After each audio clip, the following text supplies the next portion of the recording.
Salut à tous, on se retrouve pour l'épisode 1524 du Zap Image. On commence aujourd'hui en ce 6 juillet avec deux anniversaires aujourd'hui. Tout d'abord l'ancien joueur de la Seleção brésilienne, donc Zé Roberto fête aujourd'hui ses 47 ans.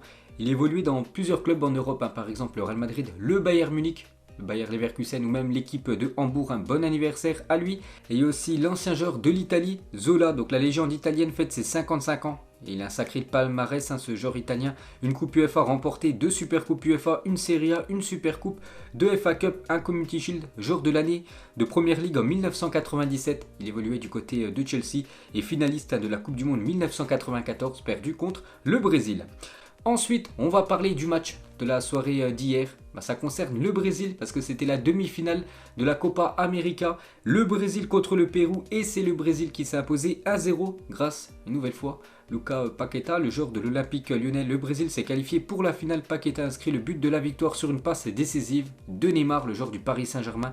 Donc, une nouvelle fois, la finale pour cette équipe brésilienne. N'oubliez pas qu'en 2019, le Brésil avait gagné la Copa América. Donc, back to back pour cette équipe du Brésil qui retrouve une nouvelle fois la finale. Donc brillant en première période, brouillon après la pause, le Brésil s'est qualifié pour la finale en venant à bout du Pérou grâce à un but de Paqueta après un festival de Neymar. Maintenant à savoir si ça sera contre la Colombie ou l'Argentine. Donc la deuxième demi-finale c'est ce soir. Donc la joie de Paqueta, buteur avec le Brésil hier, donc encore décisif, bien sûr le joueur de l'Olympique Lyonnais. L'homme du match, comme d'habitude, c'est Neymar, le joueur du Paris Saint-Germain.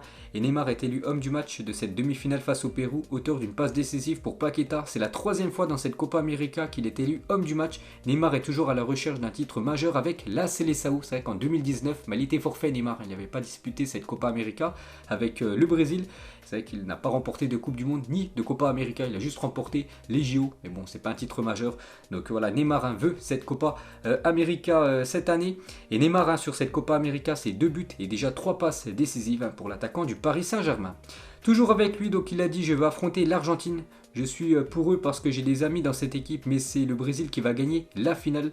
Donc voilà ce que dit Neymar. Donc je dis ce soir, l'Argentine contre la Colombie et Neymar veut affronter l'Argentine en finale de cette Copa América. Ce serait une magnifique affiche, bien sûr, Brésil-Argentine. On pourrait voir Neymar contre Lionel Messi. Toujours avec Neymar, le gros coup de gueule de Neymar par rapport à l'arbitre de la rencontre hier. L'arbitre ne peut pas faire ce qu'il a fait. C'est un manque de respect pour tous les joueurs, sa façon de parler, de regarder ce qu'il dit aux joueurs sur le terrain. Donc voilà les gars, l'arbitre hier a été très moyen, surtout par rapport au dialogue qu'il a eu avec les joueurs et même l'entraîneur du Pérou. Voilà, c'est plein de l'arbitre de la rencontre hier. Donc voilà une petite info sur cette demi-finale hier. Et pour finir avec cette Copa América, donc j'ai dit le Brésil en finale ce soir, l'autre demi-finale, l'Argentine et la Colombie. Donc on en reparlera bien évidemment demain.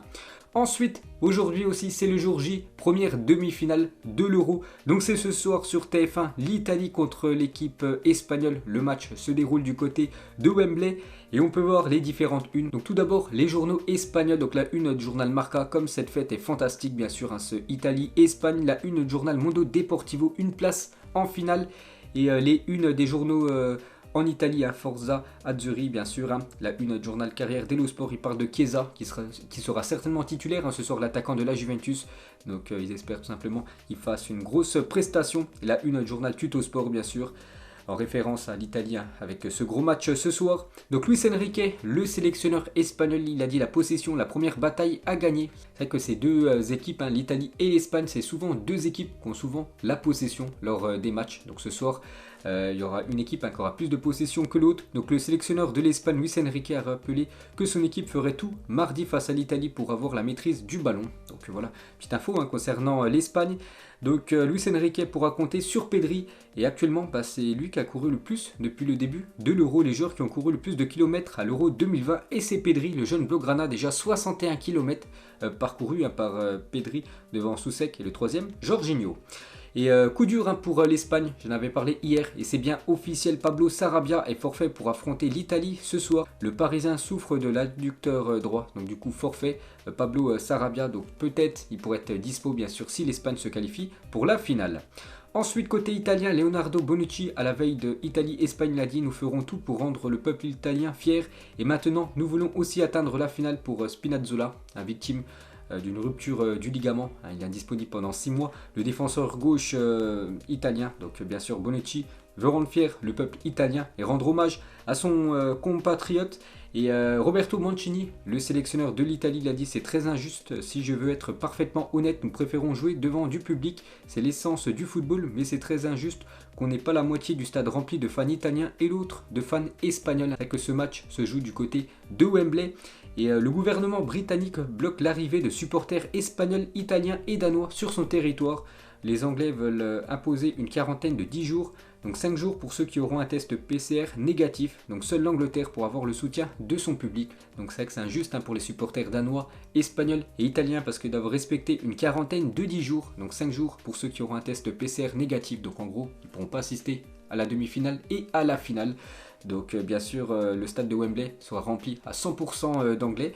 Donc 60 000 spectateurs à Wembley. Le gouvernement britannique a donné son feu vert pour faire passer la jauge à 75% de personnes autorisées dans Wembley pour les demi-finales et la finale. Le nombre de spectateurs passera donc de 40 000 à 60 000 spectateurs. Donc demain, normalement, il y aura 60 000 supporters anglais contre le Danemark. Et si l'Angleterre se qualifie, ça sera la même chose pour la finale. Donc l'Angleterre et l'avantage du terrain, 5 matchs sur 6 à Wembley, pas de Danois, Italiens et Espagnols sur le sol anglais, sauf avec 10 jours d'isolement. L'organisation de cet euro interroge avantage-t-elle les Anglais? On dirait, parce que c'est vraiment un euro où tout est permis pour cette équipe anglaise de remporter son premier titre de ce championnat d'Europe des nations.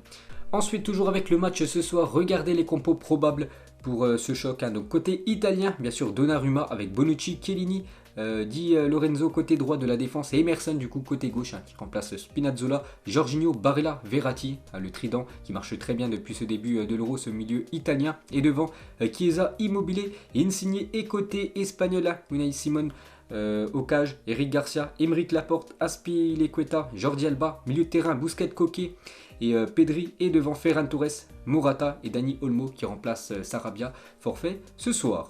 Ensuite, toujours avec l'Italie, arrivera-t-elle à dépasser l'Espagne et le Brésil? Parce que vous savez qu'actuellement, l'Italie est sur une magnifique série de 32 matchs d'affilée sans défaite. Donc le record absolu, c'est toujours l'Espagne et le Brésil, 35 matchs d'affilée sans défaite pour ces deux grosses nations du football. Donc si l'Italie ne perd pas ce soir, ils seront très proches du record de l'Espagne et du Brésil. Donc verdict ce soir aux alentours des 23h30, bien sûr s'il y a prolongation. Ensuite, Adidas dévoile le nouveau ballon pour les demi-finales et la finale de l'Euro 2020. Donc ça sera ce ballon-là qui sera utilisé pour les deux demi-finales et la finale dimanche prochain. On va parler de la Belgique, éliminée il y a quelques jours. Et Roberto Martinez va rester sélectionneur de la Belgique, annonce le directeur général de la Royal Belgian Football Association. Donc il était sur la select, vu que la Belgique, nouvelle fois, s'est fait éliminer d'une compétition majeure. Et du coup, il devrait bien rester sélectionneur de cette équipe belge Martinez. Et malgré l'élimination en quart de l'Euro, la Belgique devrait conserver sa place de numéro 1 au classement FIFA. Les succès contre le Danemark 10e en phase de groupe et le Portugal 5e en 8e ont permis à la Belgique d'accumuler de précieux points. Donc même si par exemple le Brésil actuellement 3e remporte la Copa América, même si l'Angleterre aussi dans le top 10 remporte l'Euro, ça sera quand même la Belgique qui sera classée numéro 1 au classement FIFA. Donc l'équipe de France devrait normalement perdre sa deuxième place. Et toujours avec la sélection belge, on va parler de l'entraîneur adjoint pendant cet Euro, c'était Thierry Henry. Et il a décidé de verser la totalité de son salaire perçu sur le mois de juin à une œuvre caritative, un très beau geste de l'ancien joueur de Arsenal. Ensuite, on va parler de Valérie Courtois, la sœur de Thibaut, s'est excusée auprès de Leonardo Spinazzola, victime d'une rupture du tendon d'Achille lors du dernier match entre l'Italie et la Belgique. Donc présente à Munich, elle s'en était prise aux Romains sur les réseaux sociaux lorsque l'Italien blessé était longuement resté au sol, parce qu'elle pensait tout simplement que Spinazzola restait au sol pour gagner du temps, vu que son équipe menait, mais pas du tout bien sûr. Il était victime d'une grave blessure, donc elle s'est excusée sur les réseaux sociaux. Ensuite, on revient quelques années en arrière, c'était exactement 12 ans, jour pour jour en arrière. Le GOAT Cristiano Ronaldo était présenté au Santiago Bernabéu devant plus de 80 000 supporters, c'est énorme. Arrivé en tant que crack, reparti en tant que légende, bien sûr. Cristiano Ronaldo, 80 000 supporters étaient venus pas voir un match de football, juste voir la présentation de Cristiano Ronaldo du côté du Santiago Bernabéu, quelques photos bien sûr. Donc le palmarès bien sûr de CR7 du côté du Real. Donc le Real Madrid à son arrivée 9 Ligues des Champions remportées et à son départ 13 Ligues des Champions remportées, 4 Ligues des Champions remportées sous l'ère Cristiano Ronaldo. N'oubliez pas qu'il est aussi le meilleur buteur de l'histoire de ce club. Et toujours avec la star portugaise, donc actuellement en vacances Cristiano Ronaldo avant de reprendre l'entraînement dans quelques jours, soit du côté de la Juventus, soit dans un autre club européen. Et hier, il a posté cette photo sur son compte Instagram, toujours très bien affûté, Cristiano Ronaldo. Ensuite, on revient cette fois-ci 7 ans jour pour jour en arrière et l'équipe de France concédait sa dernière défaite en Coupe du Monde, des larmes de tristesse qui ont laissé place aux larmes de joie un 15 juillet 2018. Donc c'est un quart de finale France-Allemagne, c'était il y a 7 ans jour pour jour et l'équipe de France s'inclinait 1-0 contre les Allemands, un but de Mathieu Mels de la tête, n'oubliez pas que Mathieu Mels lors de l'Euro contre l'équipe de France, c'est lui qui a marqué contre son camp. Donc voilà une petite info, c'était il y a 7 ans jour pour jour. Et plus récemment, il y a 3 ans, jour pour jour, l'équipe de France, une nouvelle fois en quart de finale, cette fois-ci s'imposait contre l'Uruguay et se qualifiait pour les demi-finales. Et pour revenir sur cette Coupe du Monde 2014, toujours il y a 7 ans, jour pour jour, parce qu'il y avait le match de l'équipe de France qui se jouait je crois à 18h, et quelques heures après c'était le match des Pays-Bas contre Costa Rica. Et Louis van Gaal effectuait un coaching gagnant incroyable. Tim Krul a remplacé Silesen à la 121e minute et a ensuite arrêté 2 tirs au but permettant aux Pays-Bas de battre le Costa Rica 4-3 et de se qualifier en demi-finale de la Coupe du Monde 2014. Ensuite on revient en France et on va parler du champion de France, donc l'équipe de Lille est officielle, Jocelyn Gourvenec est le nouvel entraîneur du LOSC. Donc on a entendu beaucoup de rumeurs du côté de Lille qui allait remplacer Galtier. On a entendu Claudio Ranieri, on a entendu aussi plein d'entraîneurs, mais du coup c'est Jocelyn Gourvenec, le nouveau coach de cette équipe de Lille. Il a été présenté hier et sur ses 39 derniers matchs en Ligue 1, Gourvenec n'a remporté seulement que 6 matchs, donc 10 matchs nuls et surtout 23 défaites. Donc voilà le triste bilan de Gourvenec, le nouveau coach du champion de France lillois. Ensuite, regardez la une du journal L'Équipe aujourd'hui, un monument à Paris et ça parle bien sûr de Sergio Ramos, 4 fois vainqueur de la Ligue des Champions avec le Real Madrid, champion d'Europe et du monde avec l'Espagne. Sergio Ramos, 35 ans, va rejoindre un Paris Saint-Germain ambitieux qui a également bouclé l'arrivée de Achraf Hakimi pour 60 millions d'euros. Donc aujourd'hui les gars, ce mardi 6 juillet, ça peut être un gros jour pour le Paris Saint-Germain. Donc tout d'abord on va parler de Sergio Ramos, parce que le PSG et Sergio Ramos sont parvenus à un accord ces dernières heures. L'ancien capitaine du Real Madrid, âgé de 35 ans, s'il satisfait la visite médicale qui pourra avoir lieu ce mardi matin, sera un joueur du Paris Saint-Germain, peut-être dans l'après-midi, peut-être dans la soirée bien sûr si sa visite médicale est ok. Donc voilà, normalement aujourd'hui ou peut-être demain les gars, Sergio Ramos sera un joueur du Paris Saint-Germain. Donc c'est fait pour Ramos à Paris. Le défenseur espagnol a trouvé un accord avec le Paris Saint-Germain et pourrait passer sa visite médicale ce mardi. Donc toujours avec SR4, donc Ramos, 35 ans et 3 mois, va devenir le 3e plus vieux joueur de champ à signer au Paris Saint-Germain au XXIe siècle. Il y a déjà eu David Beckham qui avait signé au Paris Saint-Germain à 37 ans et 8 mois et Claude Makelele à 35 ans et 5 mois. Donc normalement les gars, Ramos aujourd'hui, nouveau joueur du PSG. Toujours avec le Paris Saint-Germain, donc Leonardo et Nasser ne plaisantent pas cet été. Donc on a parlé déjà de Wijnaldum, il a signé. Donnarumma, il devrait signer normalement à la fin de l'Euro avec l'Italie bien sûr. Ramos c'est pour aujourd'hui. Pogba, ça s'annonce aussi très bien. Et aussi Achraf Hakimi. Et Hakimi aussi pourrait signer aujourd'hui. Je vous ai dit que ce 6 juillet, c'est peut-être un gros jour pour le Paris Saint-Germain parce que Hakimi passera demain sa visite médicale.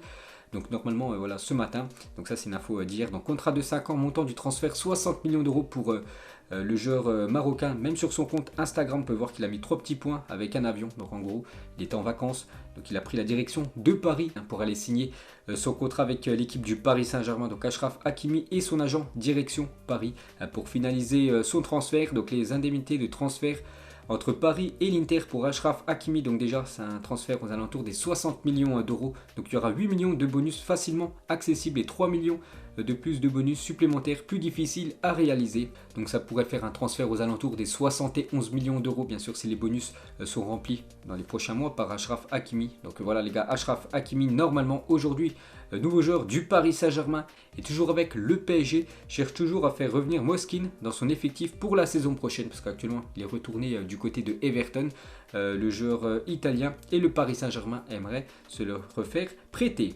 Ensuite, on va parler de Kylian Mbappé. C'est vrai qu'on parle beaucoup d'arrivée du côté du Paris Saint-Germain, mais quelques départs aussi. Et concernant Kylian Mbappé, donc Mbappé devrait rester normalement du côté du Paris Saint-Germain la saison prochaine. Mais le problème, c'est qu'il ne veut pas prolonger. Et ça, le Paris Saint-Germain, c'est un gros couac, puisque s'il ne prolonge pas, il partira libre en 2022. N'oubliez pas que le PSG l'a acheté plus de 185 millions d'euros. Donc Daniel Riolo sur le futur de Mbappé, il a dit la situation est devenue totalement grotesque. Ça fait 6 mois que ça traîne, il a envie de partir. Eh bien, au revoir monsieur. Ça fait 6 6 mois que Mbappé fait la danseuse devant le club. Donc il a pas tort, hein, Daniel Riolo, je suis du même avec lui, même si j'aimerais que Kylian Mbappé reste du côté du Paris Saint-Germain, parce que c'est un grand joueur de football. Mais voilà, ça fait déjà 6 mois qu'on entend cette prolongation de Mbappé, hein, du côté du Paris Saint-Germain. Mais le joueur n'a toujours pas accepté, hein, de prolonger. Donc vraiment, s'il ne veut pas prolonger, bah voilà, il faut le laisser partir et surtout récupérer une somme, hein, je pense. Il partirait là, lors du Mercato 2021, le Paris Saint-Germain pour en tirer au moins 100 millions d'euros. Donc voilà, c'est quand même de l'argent, hein. Donc voilà, le mieux, hein, tout simplement, c'est de vendre Mbappé si le joueur ne veut pas prolonger. Et toujours, hein, sur l'avenir de Mbappé, donc Nicolas Anelka a donné un conseil à Mbappé. Il a dit: tu ne peux pas dire que tu joues tout le temps contre les meilleurs quand tu es au Paris Saint-Germain. Quoi que tu fasses de bien à Paris, quelqu'un te dira toujours: ok, tu as été bon avec le Paris Saint-Germain, mais ce n'était que la France. Donc d'après ses propos, tout simplement, Nicolas Anelka conseille à Kylian Mbappé, hein, de quitter la Ligue 1 et le Paris Saint-Germain. Toujours avec le PSG, rentrée des classes pour les Parisiens, car hier c'était la reprise, hein, pour le PSG, donc pour quelques joueurs, hein, parce qu'il y en a beaucoup, voilà, qui sont encore bien sûr en vacances. Donc par exemple Herrera lui a repris l'entraînement hier, et le Paris Saint-Germain affrontera l'équipe du Mans et l'équipe de Chambly pour ses 2 premiers matchs de pré-saison pour préparer la future saison.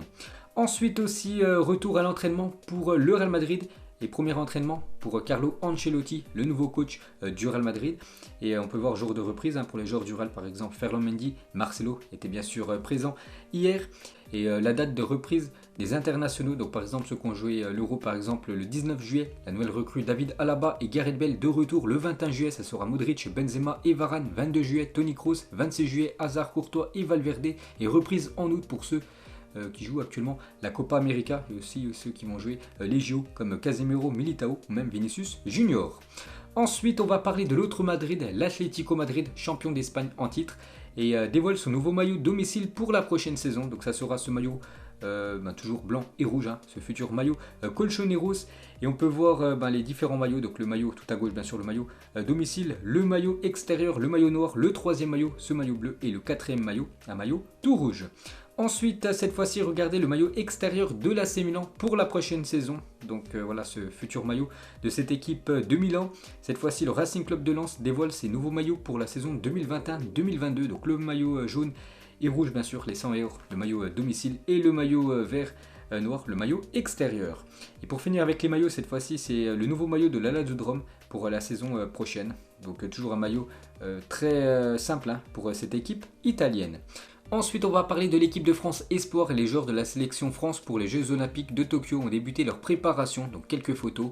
On peut voir Savanier, donc le joueur de Montpellier bien sûr, qui va jouer avec l'équipe de France Espoir CJO. Et toujours avec ces Jeux Olympiques, donc Liverpool n'a pas autorisé Mohamed Salah à disputer les Jeux Olympiques avec l'Égypte, hein. Donc du coup, il fera la pré-saison avec cette équipe de Liverpool. Une petite photo actuellement de Mohamed Salah, toujours en vacances. Ensuite, regardez cette photo collector qui a été prise hier. Donc Ronaldinho, Pogba, Dybala et Matuidi, donc les 4 actuellement en vacances, hein, les 4 actuellement à Miami aux États-Unis, dans une discothèque, j'en sais rien, mais voilà, ils ont pris une belle photo, hein. Voilà tous ces grands joueurs de football. Ensuite, on va parler de ce joueur, donc joueur du Minnesota United FC en MLS. Hassani Dotson a demandé sa petite amie Petra Vukovic en mariage devant son public. Et bonne nouvelle, hein, pour le joueur, pourquoi? Parce qu'elle a accepté. Donc on peut tout simplement les féliciter et leur souhaiter énormément de bonheur pour la suite. Ensuite, Zinedine Zidane sur Instagram, donc actuellement en vacances Zizou, donc actuellement sans club, hein, bien sûr, vu que c'est plus le coach du Real Madrid, donc Marseille comme on l'aime, hein. Donc actuellement il est en vacances du côté de la ville où il est né, du côté de Marseille, hein, bien sûr, Zinedine Zidane qui devrait reprendre normalement un club très prochainement, hein, il l'avait dit, qu'il voulait reprendre directement du service Zizou. Donc dès que j'en sais plus, je vous dirai tout ça.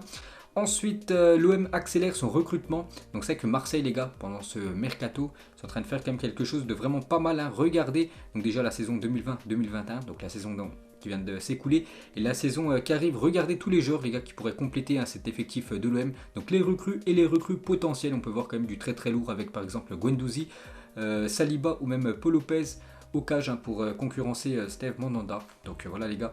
Quelques infos, hein, concernant ce mercato olympien. Et Franck Mancourt, le propriétaire de l'OM, il a dit: j'ai une ambition forte pour l'OM, je suis passionné par ce club et je suis très déterminé à atteindre les sommets. Les supporters de l'OM méritent un grand club et des grands résultats. Je ne suis pas vendeur, hein, c'est qu'on entend beaucoup de rumeurs concernant Marseille qui sera à vendre. Pas du tout, hein, d'après Franck Mancourt. Il est très passionné par cette équipe et il espère tout simplement que Marseille remporte beaucoup de trophées. Ensuite, une info insolite, c'est avant-hier. Timo Werner assistait au Grand Prix d'Autriche de Formule 1. La journaliste de Sky Sport a présenté l'attaquant de Chelsea comme étant un gardien de but. Elle a dit: je suis en direct avec le gardien de Chelsea et de l'équipe d'Allemagne. Donc pourtant c'est un attaquant. Donc c'est un peu trompé cette journaliste.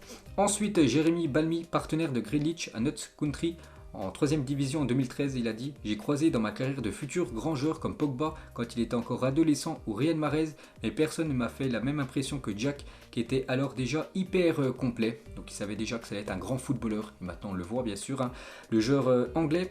Ensuite, une déclaration de Oliver Kahn, l'ancien gardien allemand. N'oubliez pas qu'actuellement c'est le nouveau président du Bayern Munich. Il a dit: les joueurs d'élite veulent être payés correctement. Nous ne sommes pas naïfs, mais dans le cas de David Alaba, nous sommes arrivés à un point où nous n'étions pas prêts à donner plus. C'est pour ça qu'il a pris la direction de Madrid. Et on finit les gars, ce Zap Image bien sûr avec le choc ce soir, l'Italie contre l'Espagne. Tout simplement, mettez-moi un prono en commentaire pour ceux qui veulent. Donc pour ce gros match les gars, je vais partir sur l'équipe qui m'a fait forte impression depuis le début de l'Euro, bien sûr, l'équipe italienne. Je vais partir avec un petit score, je vais partir sur une victoire 1-0 des Italiens ce soir contre l'Espagne. Donc voilà les gars, la fin de ce Zap Image 1524. Donc si ça vous a plu, un petit like et on se retrouve demain pour le prochain épisode. Ciao à tous.